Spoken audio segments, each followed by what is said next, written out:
Adidas iyo Puma waa laba kamid ah brandiyada sports ugu weyn dunida ayagoona qiimahan ku fadhiya balaayin dollar midkiiba ma aaminaysaa in haddii aan ku sheegay in labadan brand ay kala aasaaseen laba walaalo ah sidoo kalena ka soo jeeda magaalo yar oo ku taal wadanka Jarmalka haddaba sidii laba walaalo oo ka soo jeeda qoys aad faqiir ah ay ku dhiseen laba boqortooyo sports ayagoona sidoo kale ay isku noqdeen cadow midka kale oo naco kuwaasoo uu dhaxmar xifaaltan aad u weyn iyo qiyaana aan marnaba la suuraysan karin heer xifaaltankaas u gaadhay in xitaa magaaladooda ay u kala qaybsantaa laba kala qaybood dagaalkaas oo ugu dambeyntii sababsaday in familkoodii guud ahaan burburo halka walaalahana ay noqdeen kuwan dib isku hadlin ilaa ugu dambeyntii ay ka dhintaan halkaas oo lagu kala aasay hal qof oo waliba labadiisa kala dhinac haddaba midan waa sheekada waalida ee Adidas iyo Puma mid kamid ah xifaaltankii ugu weynaa taariikhda ganacsiga taariikhdu markii 26 Maaj 1898 waxa dhacday in maalintaas oo dhashay wiilkan oo lagu magacaabo Rudolf Dassler ama sida loo yaqaan Rudi kaasoo ku dhashay magaalo yar oo ku taal wadanka Jarmalka taasoo lagu magacaabo Rizignarush intaas kadib 2 sano kadib taariikhdu markii 3 November 1900 waxa asna halkii ku dhashay walaalkii ka yar kaasoo lagu magacaabay Adolf Dassler ama sida lagu naanaysaba Adi ayadoona ay meeshan ka bilaabmatay qisadii ragii bedeli lahaa guud ahaan caalamka sportska oo dhan sidoo kalena dhisi lahaa laba kamid ah brandiyada ugu waaweyn dunida haddaba magaaladan ay ku noolaayeen wiilashan iyo qoyskooda ayaa waqtigaas ahayd magaalo aad u dhaqaale yar taasoona ay buuxdaafiyeen shaqaale ka shaqeynayay warshadii meeshan ku yaalay ayadoona qoyskan Dassler ay dhankooda ahaayeen kuwa aad faqiir ah sida si lamid ah faamiladii ku noolaa magaaladoodan halkaasoona ay ahaayeen kuwa maalin walba u shaqeeyay sidii ay u noolaan lahaayeen haddaba abaa qoyskan oo lagu magacaabo Christoph Dassler ayaa mid ka shaqeynayay warshad soo saarta kabaha halkaasoona waa mid saacadiisa inta ugu badan ku qaadan jiray goobtaas halka hooyadooda ayadna lagu magacaabay Paulina Dassler ayaa iyadna ahayd mid dhaqda dharka dadyoga kale sidaas ay tahay haddana familkan ayaa dhanka kale ahaa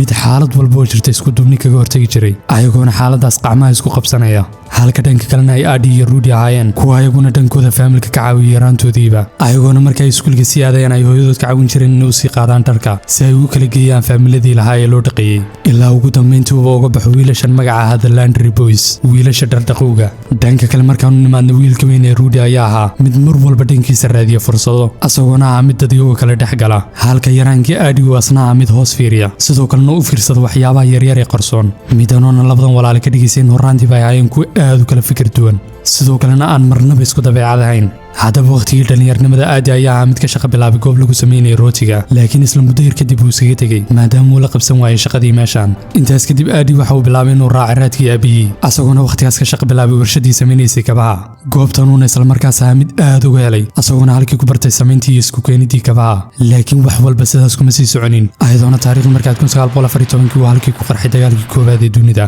halkaasoona ay labadii walaal ee Adi iyo Rudi ay ku qasbanaadeen inay galaan dagaalkii sida si lamid ah kumanaankii dhalinyaro ee waqtigaas halkaasoona labadan walaal ay ka kala dagaalameen laba kala jiyo nasiib wanaagna waxaa dhacday in labadoodiiba ay badbaadaan walow ay la kulmeen xanuunna maskaxiyan dagaalkii awgii haddaba kadib markii uu dagaalkii dhammaaday Germany ayaa ahayd mid dhaqaale daradii hore kusii darsatay mid kale oo ka sii xun kaasuuna sababay dagaalkii ayadoona ay waqtigaas wax walba burbureen ha noqoto ganacsigii iyo wax walba xitaa ka reebin ganacsigii yaraa ee familka ee dhardhaqowga ahaa haddaba waa markii uu Adi bilaabay inuu isku dayo wax cusub waxaas cusub uusan qofna waqtigaas ku dhiiranaynin fikraddaas waalida oo ahayd inuu sameeyo kaba sports waliba bilow ilaa dhammaad kabahaasuna ku sameynayay gacantiisa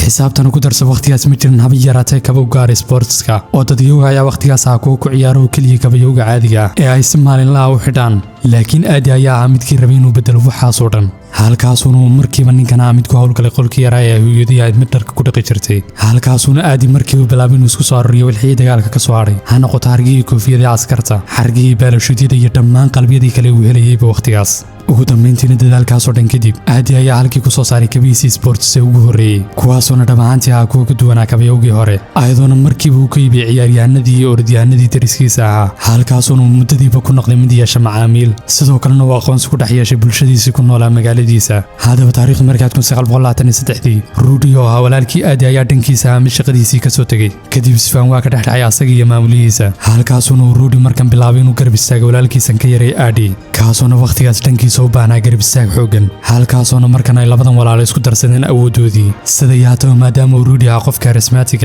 waxa uu markii uu bilaabay inuu diiradda saaro dhankaas iyo saleska halka walaalkii Adi oo asna xirfadlii iyo designerkii asna mid awoodiisa saaray dhankii wax soo saarka ugu dambeyntiina taariikhdu markii 1924 labadan walaal ayaa halkii ku soo daafayday warshadoodii lagu magacaabay Dassler Brothers haddaba waa meesha wax walba ka bilowdeen ayadoona sidoo kale uu meeshan ka dhalan doono xifaaltankii ugu weynaa kaasuna aakhirkii kala qaybin doona faamilkii sidoo kalena horseedi doona dhisida laba ka mid ah baraandhiyada ugu waaweyn dunida soo saara kabaha sida yaataba Rudy ayaa markii uu bilaabay inuu kabiyo u iibgeeyo koox walba sports oo uu heli karo gudaha wadankiisa asagoona la kulmay tababarayaashii iyo hogaamiyaashii kooxdaas si uu u tuso noocan kabe ee sportska halkaasuna labadan walaal ay noqdeen waqtigaas kuwa shaqadooda sidii tahay u qabsanayay ayagoona haba yaraatay u joojinayna dhaqaale darradaas jirtay waqtigaas intaas kadib waxaa dhacday in dalabaadkii kabaan ay markasi dambe ay sii bataan taasoona ka liftay in markan ay walaalay ka soo wareegaan goobtii yarayd ayagoona markan u soo wareegay warshad weyn taasoona la qalab dhammaystiran iyo weliba shaqaale xirfad leh midanoona suurtagal ka dhigaysa in waqti xaadirkan ayba samayn karaan kaba kuwii hore ka casrisan sidoo kalena kaba taya fiican halka markan ayba isku sii fidanayaan sportsyada kale si ay ugu soo saaraan kaba u gooniya midanoona businesskii kasii dhigaysaba in markasi dambe uu sii koro sidoo kalena uuba kor u kac sameeyo laakiin marka ay wax walba sidaas quruxda badan kusii socdeen waxaa dhacday in markan uu xilkii qabta ninkii lagu magacaabay Hitler kaasoona wax walba bedelay hadaba waqtigaas waxaa dhacday in qoliyihii naaziyiinta ay bilaabeen inay promote-gareeyaan sportskii dalka ayagoona waqtigaas ka faa'iidaysanaya dhalinyaradii dalkaas midanoona ka lifteen walaalihii ay halka kula kulmaan dalabaad iyo xaddigii ka badan oo kaba ah kuwaasoo ayna soo dalbanayeen qoliyihii naaziyiinta ahaa midanoona faa'iidadii walaalahan lagu magacaabayay Aadi iyo Rudy ka dhigtay inay hawada isku sii shareerto ayadoona faa'iidadaas waalidaa kadib ayba walaalihii markan go'aansadeen inuu ku biiraan ciidamadii naaziyiinta ah dabcan waqtigaas la joogay midan ayaa waajib ahayd oo businesskooda haddii ay rabaan inuu hawada sii galo waxaa lagama maarmaan ahayd inay qoliyahan heshiis la sameeyaan midanoona faa'iidadooda siin lama laabmaysay waxay haataba arrinka muhiimka ayaa ay waqtigaas ay walaalahan faa'iido badan ka sameynayeen ganacsigoodii ah kaba samaynta laakiin wax walba waxay hawada sii geli doonaan kadib markii ay Germany martigelisay Olombikadii 1936 Olombikadan ahayd midii ugu horeysay ee telefishinka laga sii daayo haddaba waa meesha ay walaalihii ka arkeen fursadii wax walba bedeli lahayd sidoo kalena noloshooda gebi ahaanba dhanka kale u bedeli lahayd ayadoona haddii ay kabahoodan kusoo bandhigaan ama ay u xidhaan mid ka mid ciyaaryahanadii Olombikada ayba ahayd xaysiintoodii ugu weyneed ay u sameeyaan kambanigoodan midanoona marka waqtigaas la joogay arrin iska fududeyd halkaasuna ay markiiba guda galeen sidii ay arrinkaas uga dhabayn lahaayeen haddaba walaalahan ayay markiiba indhahooda soo qabteen orodyahan Maraykana kaasuna lagu magacaabayay Jesse Owens ciyaaryahankanuna ka mid ah ciyaaryahanadii ugu cadcada tartanka halkaasuna ay markiiba walaalihii guda galeen sidii ay ugu qancin lahaayeen ciyaaryahankan si uu xidho kabahoodan xisaabtan ku darsan midan ayaa ahayd tallaabo halis ah iyo in walaalahan ay maalgashtaan ciyaaryahan ka baxsan wadanka oo Hitler iyo ciidamadiisu ma ahayn ku ogolin tartankan ay ku guuleystaan wadannada kale ee martida ah ayadoona tallaabadan ay walaalahan qaadi doonaan ayba halis ku gelin kareen naftooda sida yaataba laakiin Aadi ayaan waxaasoo dhan dhagu dhigin asagoona markiiba guda galay raadintii ciyaaryahankii lagu magacaabayay Jesse halkaasuna ugu dambeyntii hadal dheer oo dhexmaray labada nin kadib Jesse ayaa mid u galaaday inuu xidho kabihii weliba tartankii gudihiisa halkaasuna nasiib wanaag ugu dambeyntii uu Jesse ku noqday guuleysiyay tartankan weliba kaalinta koowaad asagoona xidhan kabihii midanoona walaalihiisii xaysiintoodii ugu weyneyd maadaama uu ciyaaryahankii ugu fiicnaa tartankan uba xidhnaa kabahoodii waxay haataba xaysiintaas waalidaa kadib walaalihii ayaa markan kuwa dalabyo ka kala hela guud ahaan caalamkii kale ee ka baxsanaa Germany midanoona kambanigoodii markan hawada sii gelisay haddaba kor marka laga eegay inkastay wax walba si qurux badan u socdeen sidoo kalena uu kambaniga ahaa mid guushii ugu weynaa gaadha haddana marka loo yimaado gudaha wax walba waxay ku dhawaayeen inay burburaan ayadoona markan uu gudaha ka bilaabanayay dagaalkii u dhexeeyay walaalihii kaasoona wax walba dhanka kale u bedeli doona sidoo kalena horseedi doona dagaalkii ugu weynaa ee dhexmar laba walaala ah haddaba saaxiibayaal intaynaan u gudbayn qaybta xigta ee muuqaalkeennan waxaan rabaa inaan idin xasuusiyo in haddii uusan notification ku furayn aad hadda furato si isla markaas aad u hesho muuqaalada istaba joogga ee soo socda mahadsanid haddaba aan u gudagalno muuqaalkeennan haddaba kadib markii walaalihii kambanigoodii ahaa mid hawada isku sii shareeray sidoo kalena ay shaqadii ahayd mid sii laba jibaarantay waxaa dhacday in markan walaalihii ay shaqadii ka tambadiso maadaama aysan waqtigaas ku baraarugsaneyn in muddadan yar ay wax walba isku bedelayaan ayadoona shaqooyinkaas adag ay sababsadeen in walaalihii ay markan isku soo jeedsadaanba ayadoona mid walba uu iska dhaadhiciyay inuu yahayba midka shaqada inta ugu badan ka hayay kambanigii isla markaasna uu asagu yahay midka uu ku tiirsan yahayba kambanigu waxay wax walba sidaas ahaadaan waxaa dhacday inuu qarxo dagaalkii labaad ee dunida ayadoona markan ayba xaaladii sidii hore ka darnaatay haddaba waqtigaas waxaa dhacaysay in business walba lagu qasbayay inuu dagaalkii u adeego oo dhammaan warshadii iyo goobihii ganacsiga ayaa ahaa goobo lagu adeegayay ciidamadii waqtigaas ayadoona warshadii walaalahan ay sidaas la mid ahayd goob ciidamadii naaziyiinta Jarmalka u soo saarisay kabayowga iyo weliba qalabyadii dagaalka ee kaleba haddaba waa markii uu dareemay Rudy oo ahaa salesmanka kambanigan in walaalkii Aadi oo waqtigaas ahaa maamulihii warshadda maadaama uu asagu ahaa midkii gudaha ku jiray sidoo kalena wax walba soo saari uu damacsan yahay inuu goobtii ka cayriyo sidaasna uu asagu wax walba kula wareego halkaasoona uu bilaabay in labadii walaal oo ka dhex qarxo dagaal aad u adag haddaba waxaa dhacday in maalmaha ka mid uu dagaalkaasi ahaa mid farihii ka baxay sida yaataba labadan walaal ayaa waqtigaas ku wada noolaa hal goob iyo weliba hal guri halkaasoona ay ku wada noolaayeen dhammaan ayaga iyo weliba mid walba faamilkiisa intaas kadib maalmaha ka mid ah waqtigii dagaalka waxaa dhacday in ciidamadii Allies ay dagaalo cirka ku soo qaadaan Germany ayagoona la dagaalamaya ciidamadii naaziyiinta waqtigaas haddaba qaraxyadaas dhacayay awgeed waxaa dhacday walaalihii mid ka mid oo lagu magacaabayay aadi iyo xaaskiisa ay ahaayeen kuwa qaraxyadaas ka soo gala goobtii dhulka hoostiisa ahayd ay ku taalay gurigooda si ay halkaas ugu badbaadaan haddaba markii ay hoos tageen waxaa dhacday in aadi uu arko walaalkii Rudy iyo xaaskiisa oo mar hore ah kuwa meeshiisii joogay sidoo kalena ugu horreeyay goobtii ay ku dhuumanayeen asagoona aadi marka uu hoos soo dhaadhacay yidhi hadalka ah baasaradii waa kuwan mar kale haddaba inkastoo aadi sheegay in erayadan kulul oola jeeday ciidamadii Allies-ka ee duqeynayay haddana Rudy ayaa dhankiisa mid gebi ahaanba aaminay in erayadaas uu aadi oola jeeday asaga iyo weliba xaaskiisa oo ahaa kuwa ugu horreeyay goobtan shaltarka ah haddaba waa markii uu dagaalkii dhabta ah bilowday ayadoona habeenkaas kadib ay labadan walaal ahayn kuwa aan haba yaraatay walaalo dambe sii ahayn sidoo kalena cadow isku ah intaas kadib Rudy ayaa ahaa mid laga wacay dagaalkii halka aadina uu ahaa mid ka sii shaqeeyay warshadii maadaama uu asagu ahaa midkii ciidamada u soo saarayay qalabka waqtigaas waana markii uu Rudy iska dhaadhiciyay in haddii uusan wax samaynin uu walaalkii noqon doono midkii hawada ka saari lahaa waxay haddaba Rudy oo ka cabsanay inay arrintaas dhacdo ayaa waqtigaas bilaabay inuu soo diro warqad sheegaysa in intuu maqan yahay xaaskiisu noqoto midii matali lahayd asaga laakiin midii lama filaanka ayaa ahayd in aadi uu gebi ahaanba diiday qorshihii Rudy midaanoona ugu dambeyntii ka liftay in Rudy uuba ahaa mid aadi ku dacweeyay qoliyii Naaziyiinta asagoona uu sheegay in aadi uuba kaysanaya qaybo ka mid qalabyadii loogu talagalay in loogu adeego dagaalkii arrinkanoona ahaa arrin aad halis u ah ayadoona ciidamadii Naaziyiinta ay markii u bilaabeen inay faqaan aadi si ay arrinkaas u hubiyaan inuu run yahay iyo in kale waxay haddaba kadib markii uu dhammaaday dagaalkii labaad ee dunida sidoo kalena laga adkaaday ciidamadii Naaziyiinta waxaa dhacday in waqtigaas qoliyii Mareykanka ay bilaabeen inay isla markaas xirxiraan dadii ku lug lahaa ciidamada Naaziyiinta halkaasoona ay ku xidheen ninkii lagu magacaabayay Rudy maadaama uu si toos ah la shaqaynayay ciidamadii haddaba waqtigaas uu xidhnaa Rudy ninkii lagu magacaabayay aadi ayaa ahaa midaan gebi ahaanba wax dhaqdhaqaaq u samaynin walaalkii si uu isla markaas uga soo daayay xabsigii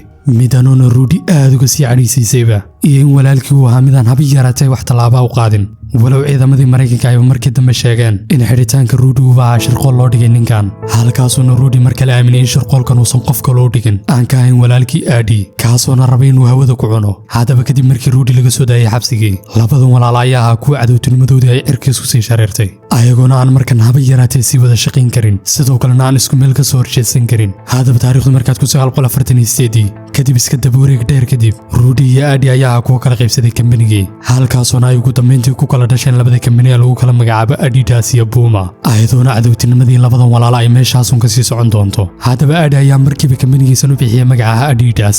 magacan una ka keenay naanistiisii ahayd aadi oo lagu daray magacii faamilkiintiisii hore ee Das halka Rudy uu asna mid kambanigiisan u bixiyay magaca Puma maadaama uu dhawaqa magacan aad uga helay haddaba kala qaybintii ahayd in hal kambani loo kala qaybiyo laba kala qaybood ayaa ahayd arrin aad u culusayd oo shaqaalihii goobtan ay aad ugu adkayd inay kala doortaan labadan kambani midkii ay dooran lahaayeen si ay ugu shaqeeyaan midda waxaasoo dhan kasii darnayd ayaa ahaydba magaaladii ay ku noolaayeen haddaba magaaladoodan ayaa ahayd mid uu kala qaybiyey webi dhex mariyay magaalada halkaasayna labadan inuu midba meel ka degay magaaladii ayadoona webiga dhinacay ahayd Adidas halka dhanka kalena ay ahayd Puma laga soo bilaabay ilaa waqtigaasna magaaladaas ayaa noqon doonta mid sidaas u kala qaybsanta abidkeed haddaba labada dhinacba waxaa dhacday in kambani walba uu ku dadaalay in dhinaciisa uu gacanta ku dhigo ayadoona labada dhinacba ay bilaabeen in dhankooda ay ka hormariyaan magaaladii halkaasoona dhanka kale labadii dhinac ee magaalada ay ayaguna noqdeen kuwa ka dhex qarxo xifaaltan adag heer ay labada dhinacba ka samaysmaan qolyo gaangi ah halka dhanka kalena ayba adkaatay in dadyoga labada kale dhinacay xitaa is shukaansadaan ayadoona ayba dembi ahayd inaad xidhta kabaha Adidas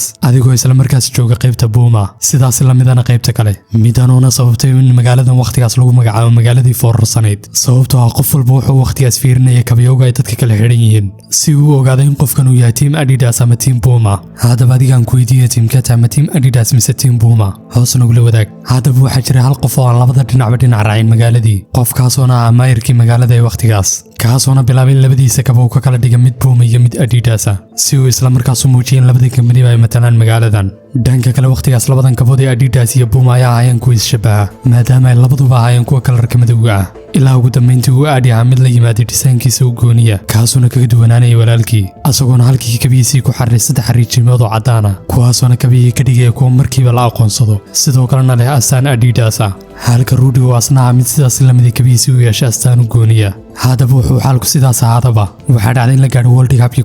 1950 halkaasoona Jarmalku uu ahaa mid diyaar u ah inuu ka qayb galo World Cup-kiisii ugu horreeyay kadib dagaalkii haddaba Rudy oo ahaa mid weji u yaqaanay tababarihii Jarmalka waqtigaas ayaa markii uu bilaabay inuu ka faa'iidaysto fursaddan dahabiga ah asagoona bilaabay in kabihiisii Puma uu soo bandhiga tababarihii si ay qaranku isla markaas ugu ciyaaraan kabahan laakiin waxaa dhacday in heshiiskaas isla markaas ku fahmi waayaan labada nin. haddaba arrinka la yaabka lahaa ayaa ahaa in tababarahan uu heshiis la gaadhay Adi, halkaasoona ay kooxdii Jarmalka ku xidhatay kabihii Adi iyo Adidas. ayadoona arrinka kale lama filaanka uu ahaa in World Cup-kaas Germany ay ahayd mid gaadhay finaalkii koobkan, halkaasoo finaalka ay ku wajahayeen xulka dalka Hungary oo ahaa xul unbeaten 4 sano ee la soo dhaafay, kaasoona markii la gaadhay ciyaartii finaalka Germany kaga hormarayba 2 gool. haddaba ciyaartii finaalka intii lagu guda jiray waxaa dhacday in roob uu soo da'o, halkaasoona uu garoonka noqday mid wada dhiiqa sidoo kalena aad u qoyan. laakiin nasiib wanaag kabihii Adidas ayaaba ahaa kuwa loogu talagalay xaaladaas, ayagoona halka ciyaaryahanadii Hungary ayba ku adkeed inay ku ciyaaraan xaaladaas dhiiqada ah. ayba ciyaaryahanadii Jarmalka ayeen kuwa si degan ugu ciyaaray ciyaartii.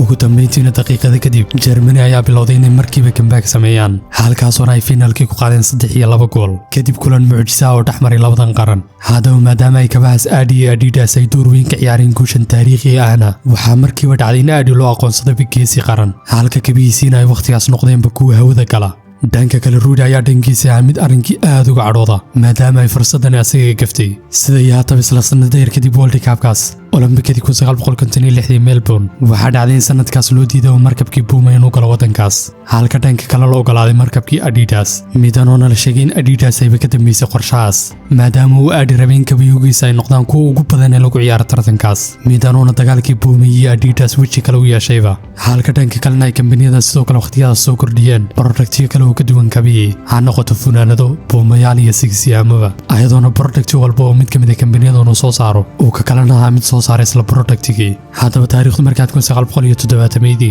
waxaa dhanka kala dhacday in labada nin ay markan soo shaqageliyaan kambanigoodii labadoodii wiil si ay isla markaas ula shaqeeyaan berika maalin ay kambaniga halkii kasii wadaan. haddaba Adi ayaa halkii ku soo shaqageliyay wiilkiisa lagu magacaabay Horace, halka Rudy oo asna soo shaqageliyay wiilkiisa lagu magacaabay Armin. haddaba maadaama ay markan kambaniyadii soo gaadheen generationkii labaad, waxaas leedahay dagaalkii familkan meeshan ayuu ku qaboobi doonaa. laakiin xaqiiqada ayaa in markan ay wax walba kasii dari doonaan, ayadoona generationkan xiga ay halkii kasii wada doonaan dagaalkii familkii. haddaba dhammaadkii 60maadkii waxaa dhacaysay in labadan kambani ay u dagaalamaan sidii ay heshiisyo ula gaari lahaayeen qaar ka mid ah xidigii ugu waaweynaa waqtigaas, ayagoona lacag waali ah ku bixinayeen sidii ay xidigaas ugu xidhi lahaayeen kabayogoodan. midanoona ugu dambeyntii wax walba dhanka kale u rogi doonta. waxay haataba intaan la gaarin World Cup-kii 1970 waxaa dhacday in labadan kambani ay gaadhaan heshiis gaar ah, heshiiskaasoona ah in labadan kambaniba aysan la saxeexanin wax dhiil ah ciyaaryahaankii weynaa ee lagu magacaabaya Pele. haddaba inkastay labadan kambaniba u dhimanayeen inay heshiis la saxeexdaan ciyaaryahaankii ugu weynaa taariikhda waqtigaas ee Pele, haddana labadan kambani ayaa ogaa in haddii uu mid isku dayo inuu heshiis la saxeexdo Pele, uu kambaniga kalena uu isku dayi doono in heshiiskaas heshiis ka weyn uu soo bandhigi doono ciyaaryahankan. midanoona aan labada kambaniba u roonayn inay hal ciyaaryahan isku dagaalaan, sidoo kalena ay lacagahoodoo dhan ku khasaariyaan maadaama uu midba midka kale isleeyahay ka heshiis badi ka kale. haddaba labada kambaniba waxay go'aan ku qaateen inaysan wax heshiisa la gaadhin Pele, sidoo kalena ay meesha ka saaraanba ciyaaryahankan. waxay haataba laakiin midii adduun weynihii iyo Adidasba show ku rida ayaa ahayd markii ay arkeen ciyaartii quarter finaalkii World Cup-ka ciyaaryahankii lagu magacaabayay Pele oo xidhan kabihii Puma, ayadoona inta aysan ciyaartu bilaabanin ka hor sidoo kalena ay kaamirooyinkoo dhan ku aadan yihiin Pele. uu Pele ahaa mid referigii weydiisay inuu ciyaarta wax yar u istaajiyo si uu bal u xidhatay kabihiisa Puma, ayadoona sigmadaas yaroo keliya ay ku filnayd in Pele uu malaayiin ka daawanayay telefishinka uu ku baro kabihiisii u xidhnaa ee Puma. haddaba heshiiskan ayay Puma la saxeexatay Pele ayadoona Adidas wax warakaynin. heshiiskan ayna Puma ku bixisay qiimo gaadhay $125,000. intaas kadib Pele ayaa xulkiisii Brazil u horseeday qaadidii World Cup-kii sanadkaas, halkaasoona ay Puma ku heshay xaysiintii ku habooneyd, sidoo kalena ka dhigi lahayd kabayowgii ugu iibsiga badnaa sanadada soo socda oo dhan. ayadoona cadaawadda cusub ee generationka labada ay meeshan si toos ugu bilaamatay maadaama ay Puma markan aan si aan caadi ahayn u khiyaantay Adidas. dhanka kale Adi iyo Rudy ayaa dhankooda ah kuwa waqti xaadirkan jiray da'da 70-meeyada, ayadoona ilaa al'aankan aan ahayn kuwa isla hadla. ugu dambeyntiina taariikhdu markaad 1974 Rudy ayaa ahaa mid halkii ku geeriyooday, halka 4 sano kadib taariikhdu markaad 1978 uu Adi asna ahaa mid halkii ku geeriyooday, halkaasoona labada nin loo kala duugay labada kale cidhif ee xabaalihii magaalada. haddaba kadib markii ay geeriyoodeen labadii aasaasay ee Puma iyo Adidas, labada kambani ayaa ahaa labaduba kuwa la kulmayay xaalad dhaqaale darro aad u weyn, ayagoona si waali ah lacagahooda oo dhan ugu qarash garaynaya xaysiimahan wax faa'iido lahayn. halkaasoona sanadooyinkii dambe oo dhan ay labadan kambani ahayeen kuwa ku dhowaadaba inay gebi ahaanba soo istaagaan meel bannaan. haddaba taariikhdu markaa dhammaadkii 80-meeyadii Puma iyo Adidasba waxay ahayeen kuwa ka wareegay familkii, ayagoona labadooduba ay kambaniyadoodii ka kala iibiyeen maalgeliyayaal kale kadib markii ay ka cabsadeen inay ku dhacaan bankruptcy. waxay haataba laakiin sida ay labada kambaniba suuqa ugu soo laabtan ayaa ahayd mid aad u adkayd maadaama ay labada kambaniba wakhtigaas ahaayeen kuwa ku dhowaa bankruptcy halka markii la gaadhay sagaashameeyadii ay shirkaddii Nike ahayd mid labadoodiiba dhulka ku dartay sidoo kalena halkii ku noqotay kambaniga sports ee ugu weyn dunida waxay haatan wax walba sidaas ahaadaan taariikh markaad 1993 Adidas ay u iibsadeen nin lagu magacaabay Robert Louis kaasoo ah billionaire u dhashay waddanka Switzerland haddaba ninkan ayaa markii uu bilaabay inuu Adidas booskoodii hore ku soo celiyo asagoona la yimaaday design cusub sidoo kalena heshiisyo la gaadhay qaybo kamid ah ciyaaryahanadii waaweynaa waqtigaas sida ciyaaryahankii weynaa ee David Beckham iyo weliba Kobe Bryant halkaasoo ay markiiba Adidas oo laabasho u samaysay sanadadii xigayba dhanka kale Puma ayaa dhankeeda bilowday inaysan waqti xadirkan xoogga saarin oo kaliya sportska balse dhankaas iyo weliba designka halkaasoo nasiib wanaag ayaa markasi dambaysa ay soo laabasho soo samaysay ayadoona waqti xadirkan Puma kambaniga sports saddexaad ee ugu weyn dunida halka ay ka horeeyaan kambaniyada kale Adidas iyo Nike kuwaasoo ku kala jira kaalinta koowaad iyo kaalinta labaad waxay haddaba dhanka kale magaaladoodii ayaa ilaa maanta mid uu kala qaybay webigii ayadoona labada headquarter ee Puma iyo Adidas ay ku kala yaalaan labada kale cidhif ee webigii haddaba maxay kula tahay sheekada waalida ee labada kambani ee Puma iyo Adidas sidoo kale haddii aad muuqaalkan dhamaystay fadlan ha ilaawin inaad muuqaalkan like saarato sidoo kalena aad asxaabtaada la wadaagto kana war doonto muuqaalada xiisaha badan ee aan ku soo gudbino channelka adigoo ku dhufanay thumbnailada shaashada kaaga muuqanaya halkaas ayaanu balana